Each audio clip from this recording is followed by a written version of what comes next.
You're listening to the Woman of Value podcast. You are about to hear the story of a woman who is following her dreams and passions and creating positive change in the world. If we have this constant narrative that's saying you're fat, your clothes are ugly, this isn't good enough, how can you actually stand up and have great posture and be confident and be heard properly? My guest today is Janis Isaman. She is the owner of the Calgary-based My Body Couture.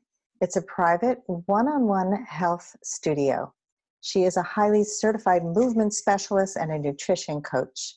Janis works with clients to develop practical and sustainable plans so that they can feel better in their bodies.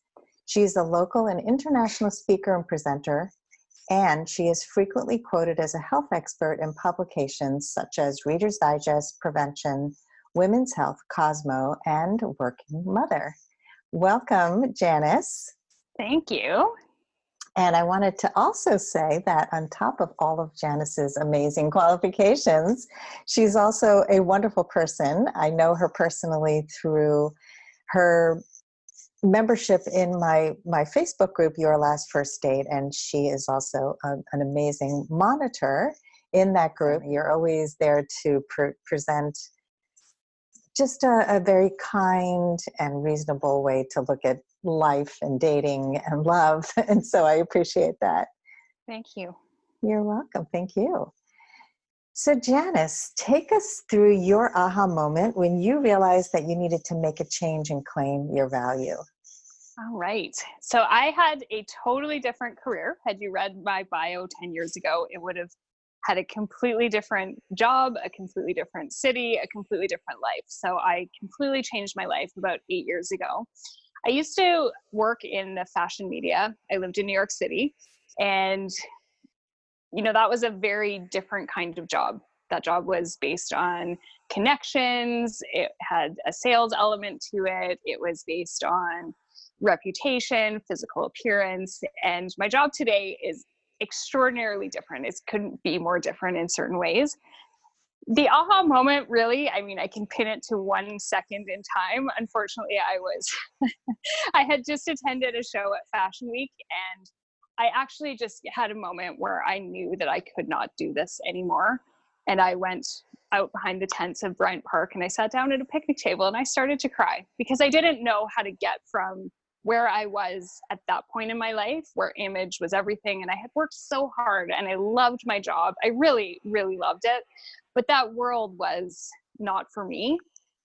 But I didn't know how to jump from here to there. So the aha moment really was crumbling on a table crying. But I knew at that moment that I was done. There was no kind of continuing forward. There was no telling myself that it was going to be okay. I had to take steps to make that happen. So it took a couple of years to actually fully transition, but that was really the pinnacle moment. You really just felt this is just not in alignment with who I am, and I have to get out. And what's interesting about these aha moments is that you don't know what next steps are. Like you just don't. You just know I can't stay here anymore. That's right. And so there's like a leap of faith. You have to just kind of go, I'm not sure what's next, but it's got to be better than this. So yeah. Yeah, I agree. And what was particularly difficult in my case, it wasn't like I was in an unhappy situation. I wasn't waking up every day and thinking, oh no, I have to go to work. Oh no, I hate all these people. That wasn't it. So I think in some ways it's easier to change your life and to follow that path if you actually are unhappy. That really wasn't it. It was, as you just said, I was living a path that was just not in alignment. Yeah. So it's interesting that now you help align bodies. Right. Right. So tell us about the process that it took to get to where you are today. Well, there was a pretty big factor kind of thrown in the middle there, which probably pushed it along, and I had a baby. So one of the things that was actually quite a limiting factor in my old life was that I really didn't have space in my life for me. That job was really about the job. And again, I loved the job. I loved the people. I loved the energy. I loved the things I got to do. But I didn't really have my own circle of friends. I didn't really have a social life. I didn't have a family life. And I wanted those things. So I ended up having a baby as a single mother. And I mean, there's nothing faster than having a child to change your life, period. But it's sort of really at the other end of, I took a year of maternity leave. And at the other end of that, it was just abundantly clear to me that that wasn't even an option. And so whatever had to be done was going to get done. I don't recommend that path as a life-changing path, but it's the one that I did. Well, it sounds like it brought some balance to your life, and as chaotic as it was, it was some of the missing pieces to your life. That's right. That's right. So I basically, at that point, when he was a year old, I moved. And so I changed cities, I changed careers. And within a year, I actually opened a fitness studio where, as you just mentioned, I work with people who are in pain and I bring them out of pain and into alignment with their body. It is really, really meaningful work to me. I have great work-life balance. I get to spend time with my son. And I feel like the person that I am when I show up at work is the person that I am everywhere else in my life. And that is worth everything to me. Was there something that led you to working with people on their bodies? There was. I actually, when I had my fashion media job, I actually had a personal passion. It was part of how I balanced that world with all the parties and the champagne and the clothing and all of that, was actually a strong personal passion for fitness, health, nutrition, etc. So you could usually find me in my spare time either taking a course related to that, or in a health food store, or hanging out with other like-minded people. Along the way, I had actually taken some instructor certification courses and started, I didn't plan this, but it turned out to be a great thing at the end of it, was I started working with people because I loved it. And there was one particular client that actually really changed my life. She's a young woman in her early 20s who had had a childhood cancer. And she came to me and asked if I could help her. I said yes. I don't even know why I said yes, but we worked together every day or twice a week for 2 years. So she put quite a bit of time into it. When she had first come to me, the doctors told her that she was going to need both her shoulders replaced because there was basically the blood and the circulation in her joints was not functional. She'd already had her hips replaced. So she was looking for a way to not have to do that procedure. By the time she left 2 years later, she ended up getting married. She had a baby, etc.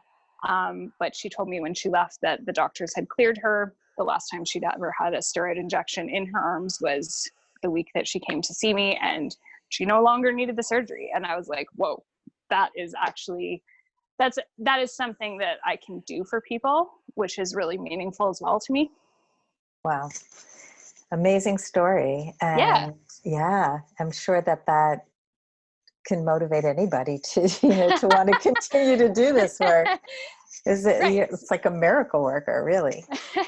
So I ended up specializing in people who have pain. So that is a bit of an extreme scenario, but I work with people who want to feel more comfortable in their body. And I love it because it really does feel like a calling. It feels like if you can be comfortable in your body and not walk around with sore back, sore shoulders, sore hips, sore knees, whatever, you can go out and live your life's goals. But if your body is actually holding you back, it's not going to happen. I totally understand that, and when my back went out about a year ago, and not terrible. I mean, I've been pretty lucky, but just that discomfort and knowing that I couldn't function the way I normally do was so disheartening and discouraging. And I think over time it's depressing to people. I've seen it, and then there's all the opioid issues because people just pop pills for everything. The painkillers. Yep.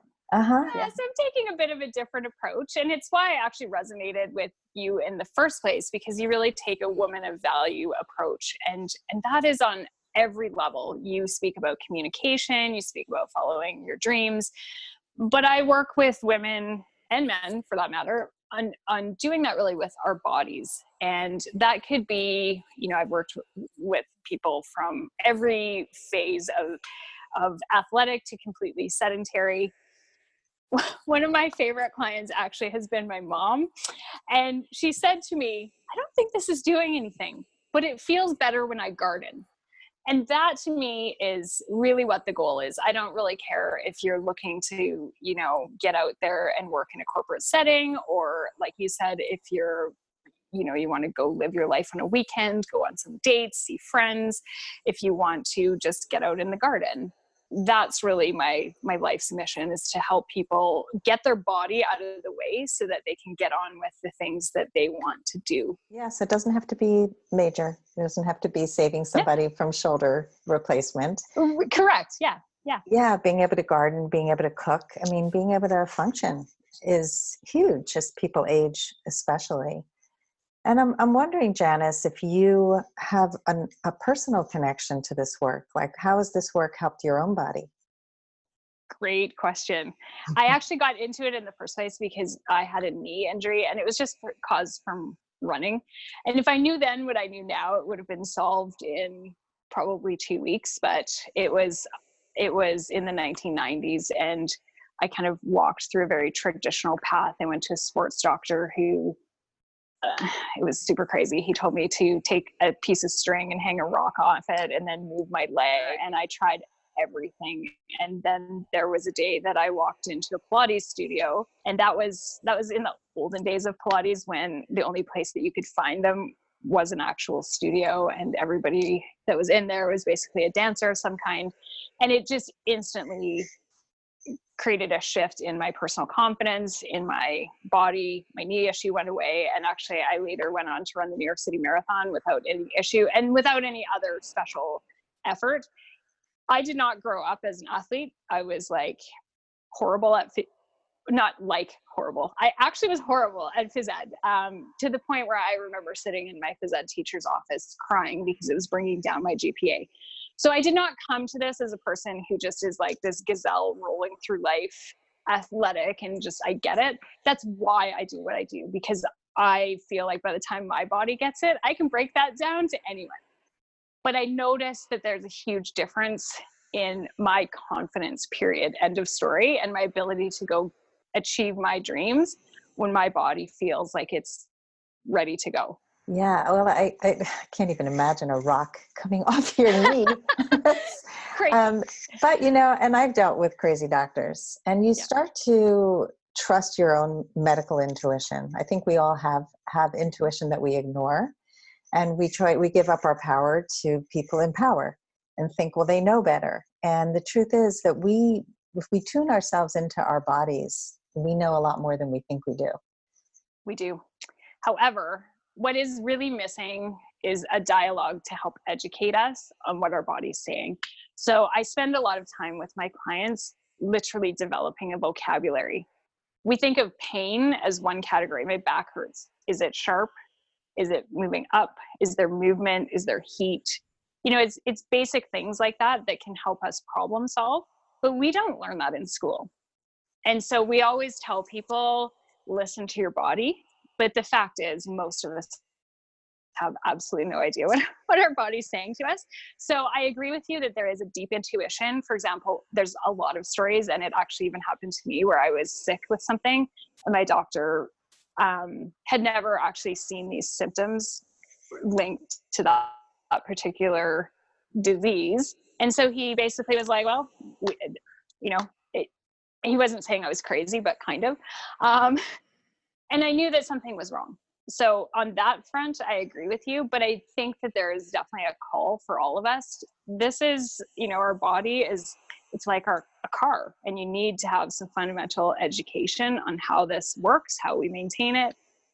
And that way we can show up to business meetings. We can show up in our full selves. We can achieve our life goals and missions.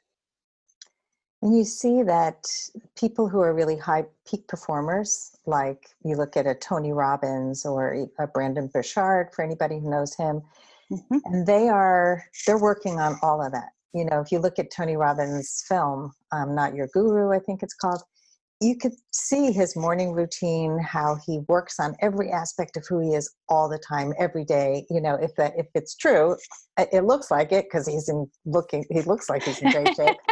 But I think about that. I think about these people who are high performers. You really have to pay attention to your body. And years ago, I met a guy who was speaking for the International Coaches Federation in New York. And he was running a coaching practice where it was sort of this boutique practice where people could contact him anytime. He didn't have appointments. And I was thinking, wow, this guy has no boundaries. And I had just started, but there was something so off about him and his practice. He was obese. He was traveling all the time, and he had 24 hours, you can reach me. And, wow. and a couple of years later, I found out that he had unfortunately passed away. And I just, I remember that moment of thinking, like, you cannot run your life this way. It is not healthy. And, as a coach, I always try to walk my talk and live as I coach, because I couldn't live with myself if I didn't. And I think, it's always interesting to me to see how somebody's work is reflected in their own life, because I think ideally, if it has a deep connection to who you are and what you stand for and your why is there, then you wake up every day motivated, excited to do the work, right? Absolutely. It's unstoppable. Yeah. To go back to Tony Robbins, have you actually seen Tony Robbins live? No, I haven't. He actually does a physical embodiment exercise that is actually quite powerful. So he will have the entire audience. There's thousands of people that go to see Tony Robbins, and he has you say a particular phrase. I can't recall quite what it is, but he has you envision a certain mood in your head. I think he just has you say hello. And so he says, think about saying hello to somebody when you don't want them to talk to you. And he has you stand up, and the entire audience says this. And what you really notice is that everybody speaks quietly, heads come down, shoulders curve forward, avoid making eye contact. And then he builds on that and has you envision different scenarios all the way to the point where you are greeting somebody at the airport that is your favorite person on earth. And then you're standing, hugging these strangers beside you, screaming, shouting, jumping up and down. So he really understands that connection between your physical body, your mindset, and what you can achieve in life. I do something similar to that when I teach feelings and needs and have people work on their tone. And so when you're angry at somebody and you say something, it comes out snippy, no matter how much you try to not say it that way. And That's right. When you have processed and you really have cleared, you're calm and you can see the intention of the other person. So, and I do a lot of body work. I don't think that we can live only in our heads. I think that there's so much that is somatic, body work that really makes a big difference. It bypasses our logical brain that's trying to talk us out of things, and it's pretty powerful. I think there's also a really deep connection that many women have with their bodies, and it's not necessarily positive. When we go to the office or when we're in a negotiation setting or when we're even sitting envisioning our dreams, our bodies can actually have this whole overlay of, I hate this is fat, this needs to be fixed. We really pick that apart. And I think that it's really, I referenced that earlier, but that kind of physical self-confidence, that needs to actually be in a very neutral place for us to actually really get into the work and our life's mission. Because if we have this constant narrative that's saying you're fat, your clothes are ugly, this isn't good enough, how can you actually stand up and have great posture and be confident and be heard properly? And that's in any setting. Even if you're getting a coffee, those internal thoughts about your body are really speaking forward. Your confidence, your feeling about yourself, it definitely comes forward. Yeah, and just getting out of your head and, judging, the whole judging thing. And I talk to a lot of people on the public speaking sphere, and public speaking is so scary for most people, including me. At least I used to be much more frightened of it because I was so much in my head and so much focused on what other people would think of me. And so when you start to become more confident, and I do exercises in my body to calm the nerves, I teach these to all the people I work with. to jump up and down so that the nerves, the excitement, it becomes excitement instead of nervousness. And I do the power pose, like the Superman pose, things like that. I find are really helpful because we have all these, this anxiety or these nerves, but we can turn them into excitement and into joy, into giving to others instead of they're going to make fun of me. Right. That's amazing. I would actually love to go through those exercises with you. Oh, okay. Well, we can do those. Well, so I think it was Amy Cuddy. If you watch her TED Talk, she talks about how to do the power pose. And it's basically, you can go to the bathroom before a performance, any kind of performance or meeting where you're scared, and just open up your arms and just, like open your body, because closed body is keeps the tension in, and an open body feels powerful. And also just pushing up against a wall or anything where you're taking that energy and pushing it. It's almost like doing push-ups before you do something that's on a stage. So I did all those things before my TED Talk in particular, because I was a nervous wreck. So Janis, let's talk about the future. So right now you're running this business in the present, the Body Couture. Well, first of all, like, how did you come up with that name? It's a really cool name. Thank you. Well, I actually stole that particular word from fashion, but what I really wanted to build was a one-to-one business. So it's not that I think that group fitness is bad, but what I loved and what really lights me up is that story that I shared earlier about working with a client and really answering their specific need. Each time a client comes in, I look at their body and we give them what they need that day. So they might be a little high strung, we're going to bring them down. They might be tired, we're going to bring them up. We're working where they are. And I think there's a lot of power in that, because it actually helps people self-regulate themselves after a period of time as well, and self-identify kind of problems and issues and do a lot of problem solving for themselves. So this business for me is, as far as I know, and as far as I can future vision, it is the rest of my life's work. So the first thing that's actually coming up on the very, very near horizon is a video course. So I will be doing an 8-week course, 2 sessions a week, and that makes my work accessible to people throughout literally the world. So, obviously I run a private studio. It's 400 square feet. So unless you're local and available at certain hours, that work is not really accessible. So I'm bringing it to video. So that's really exciting for me. And from there, I am looking to lead retreats, go with my clients and do some intensive work with them in other destinations. A lot of my clients travel. I will be inviting all kinds of people all over the world to do that with me. I would actually love to teach on a sailboat and do that for months on end. I'm launching a lot more public speaking and writing because I do have a little bit of a different philosophy than a lot of people that are kind of in my field. And the people who want to hear more about that are just wanting to hear more about that. So I'm planning at some point to write a book. I'd love to do a TED Talk like you did. And, just really, because it is my life, it's my work, it's my passion, it's my mission. There's kind of no end to where it goes, especially with the power of the internet. That sounds very exciting. Well, so what does set you apart from other people? I really focus on educating. I think that you can put people through exercises, but unless people understand why they're doing them and what their body's saying to them, there's no change. And we see this in every field.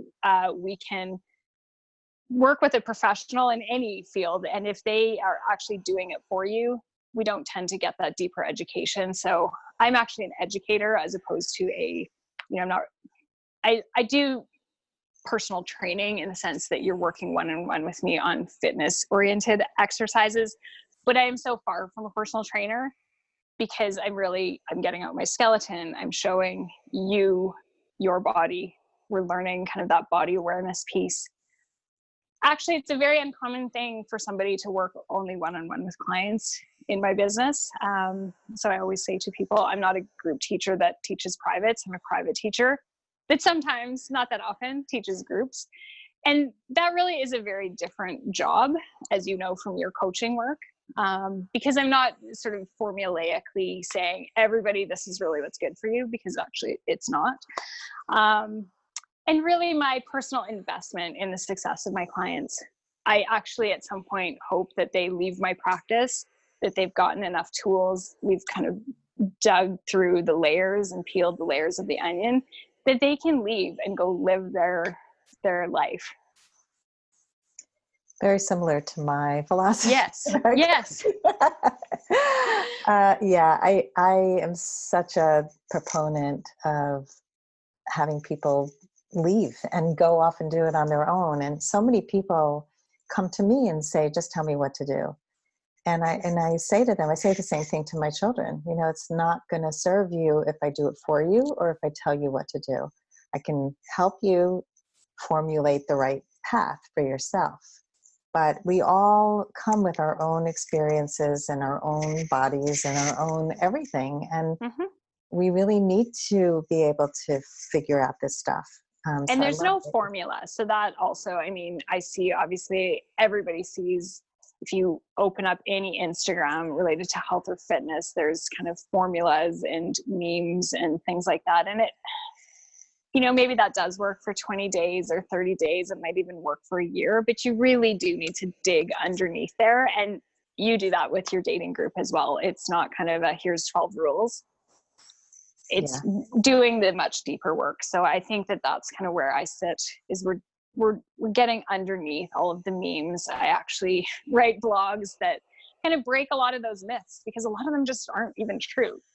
You don't need to drink 8 glasses of water. That was an arbitrary number, etc. You know, you don't need to take 10,000 steps. Maybe you need more, maybe you need less. But people just kind of get fixated on the rules, and then their head sort of explodes. Yeah, I've even seen people get sick from drinking too much water. And I tried the fast metabolism diet. I think it was about a year ago. And I thought, oh, you know, after menopause, my metabolism slowed down. Let's try this, because I never gained weight. You know, it was just like, what is going on with my body? And I really hated it, because I always just ate what my body told me to eat. And I stopped eating when my body told me to stop. And I went on this diet and I despised it. It really, like, every day I would eat this food and I would feel so out of alignment with who I was. Ew. And like the food was, it was just, I was eating foods I didn't enjoy. And, you know, when it was over, I was kind of glad I had the discipline to do it and just to try it. But I realized that I cannot do this. And I had tried dieting many years ago, like in my 20s, when I gained weight for the very first time. And the only thing that worked for me was changing my lifestyle. It was learning how to eat healthy, starting an exercise routine, getting on a bike, just doing stuff that I loved, and changing my lifestyle. So it's, you know, I know who I am. Not everybody works this way, obviously, but that's you right. And I seem to, you know, have similar It's the same. You could take my job right now, because that's basically, you know, it's actually an astonishingly simple, it's simple but complex. But at the end of the day, you are not going to stick with an exercise program you don't love. That doesn't mean that I have the exercise program that someone's going to love, but it's finding something that you will do and you will sustainably do for the rest of your life. I'm not a big proponent of quick fixes. I'm not a big proponent of diets. I think those things have their place, but basically the real dietary truths are very boring. You need to eat fruits and vegetables. You need to stay hydrated. You need to sleep. You need to chew your food. It's really boring. And unfortunately, people want to kind of create this bigger package around it, and it just doesn't really work that way. Yeah, simple but complex. Yes, very complex, actually. All right, well, it's time for the lightning round. Are you ready? Sweet. Okay, so Janis, what was the number one thing holding you back from becoming a woman of value? Fear. Fear of? Fear of stepping away from a high profile job where I could see all of these perks and all of the value that was put on me as a person into something that was crunchy and granola, and I wasn't going to get to wear my pretty dresses, and I wasn't going to get entrance to, fancy parties. And I have a much more meaningful life today than kind of all of that. But I was really scared of who am I when I take away kind of that external success piece. Yeah, external success, and also it was your identity. Very much so. Yes. So you were changing identities, you were taking away safety, and fun, and a lot of things, right? And stepping into this unknown crunchy granola land. Yeah, and it's great over here. Yeah. What is something that you failed at that taught you an important life lesson? This is actually the second business I have tried starting. The first failure, every single business owner will tell you that, but I failed at it, period. End of the story. And I'm glad I did, because what I actually really learned from that business was I spent too much time planning and not enough time executing. And so the way I operate today is probably annoying to some of my colleagues and others in my professional sphere, but I do first and plan second, because we can overthink, we can overplan, we can let that fear kind of get in our way. I do things long before I'm ready. When I opened my studio, I didn't have furniture, I didn't have signage, but I had clients ready to come. So the furniture and the signage is there now. But I learned the first time that if you wait until everything is perfect, you will never get there. It's a great life lesson for everything in life. I so agree. And I again, very much the same way. I leap and then look. The TED Talk was a perfect example of speaking before I could speak, of taking this incredible opportunity and then like, oh my God, how am I going to do this? But then you figure it out, because you figure it out. And I actually find when I really look back at the last 6 years of my business, there's very few things that I've done where I'm like, ooh, wouldn't do that again. I still would open the doors today without furniture or signage because it didn't matter. And those little things along the way that I would change slightly, I have the opportunity to change them going forward. But there's nothing significant because it really was driven by my intuition, my gut, and my, just a need to do it and to figure it out. Yeah. And I think we also, this analysis paralysis keeps people stuck for a long time. Like if I get that last degree and I need a little bit more of this, and they never launch. And so the launching part is important, but also the learning that happens when you're in it, because you cannot grow in the same way until you experience something. That's right. I think another lesson along the way was know when to stop, know when to quit, know when to bail, know when to pull shoot. That was a really hard one because I grew up definitely in the you finish what you start. And I remember when I was in high school, I didn't want to finish a course that I'd started. And I ended up crying in the grocery store in front of my mom because I was so like, oh, she's going to be so disappointed.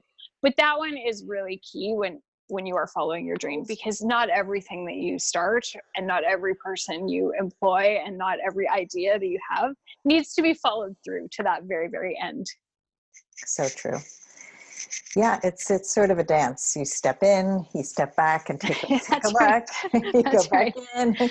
That doesn't work anymore. And you have to be ruthlessly honest, and I think it's a really good thing for people to listen to. All right, next question. What is the best advice you can give to a woman who has given up her value in the past and wants to become a woman of value? Oh, I would say read or listen to some Brene Brown. There's a lot in there about shame. I mean, that's what her entire first book is about. And I think that stuff, that kind of shame, lays in our body like skeletons in the basement. And you have to kind of dig through there, because until you do that work, you are going to subconsciously feel, I can't do it. What if everyone laughs at me? I don't know enough. I'm not good enough. Whatever it is, whatever that narrative is. And the things that you internally feel shame about probably aren't even things that other people look at you and think and believe. And then second, I would actually, this one I've learned from you, Sandy, but the value of good, clear, concise communication. You cannot get anywhere without being able to speak your value. So that requires two things: understanding your values and really doing that work, and then learning those communication techniques. So I would actually also recommend, if that's a weak spot, to work with you. Well, thank you. Great tips. Next question is, do you have any books that you would recommend that have helped you along your journey? I did reference already Brene Brown. I think that was a very powerful, life-changing, she has a body of work. In my 30s, I loved Gabrielle Bernstein. She has kind of a spiritual approach that I found very, very easy to get into. I read a lot of books, so it's hard to pick. Just those are just a couple, though, that I think are good entry points into it. Good choices. All right, now it's time for your favorite quote. My favorite quote, it's the old Nike, just do it. The old Nike slogan, just do it. I mean, we always will have reasons. We don't have enough time. We don't have enough money. We don't have this. We don't have that. But at the end of it, if you want to actually live the life of your dreams, just do it. Commit. I found ways as a single parent business owner with no money to go on vacation. I have found ways to do everything that I want in life because I commit and I say, I'm just going to do it. And it always has worked out. So as long as you are in that mindset, Nike was really on to something in the 80s. Just got to do it. Yeah, I love the simplicity of that message. And it's strong. That's kind of the theme of this show, is like, it doesn't have to be so complex. But you just got to follow through and you just got to do it. Right. Awesome. So this is our final question, Janis. It's a big one. How would you like to be remembered? Well, I'm in a lucky position. I actually get to hear how my clients connect to me and what they remember about me. They write me these beautiful testimonials. I would like to be remembered as somebody who made a difference. And that is, obviously that means a lot of different things, but that I actually spent my life doing meaningful things that I wanted to do. And that is in a whole range of different areas of my life. But my son, my clients, I live in a home that I think is beautiful. I wear beautiful clothes. I actually went through an exercise a few years ago where I looked at all the ways that I was spending money and I worked it down to the 3 that mattered to me. And that's where I spend my money. So I think everything that I do really comes down to living that life of alignment and making a difference and really feeling confident that what I do in my life actually matters. I love it.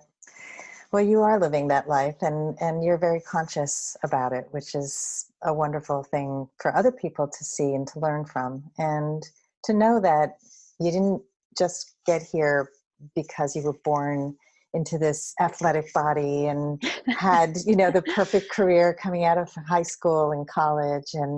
But you really created this life. And it's very much so. Yeah. I love my family. My dad is a farmer, so there wasn't anything in my upbringing that got me my job in New York. My dad didn't have someone to call. And, I run a business where I definitely work hard. There is no question about it. I work at it and I exert effort. So it didn't drop into my lap. Yeah, thank you so much, Janis, for coming on and for sharing your Woman of Value story, how you came to be who you are today and how you're helping so many people to step into their value and live the life that they're meant to live. If you would like to step more fully into your value, grab a free copy of The Ultimate Guide to Becoming a Woman of Value on my website, thewomanofvalue.com. Just click the link at the top of the homepage. And if you haven't already done so, be sure to click the subscribe button in your listening app. And if there's something in this episode that inspired you, please share it with others, because the more we share these inspirational stories, the more women of value we will have in this world. I'll see you next time.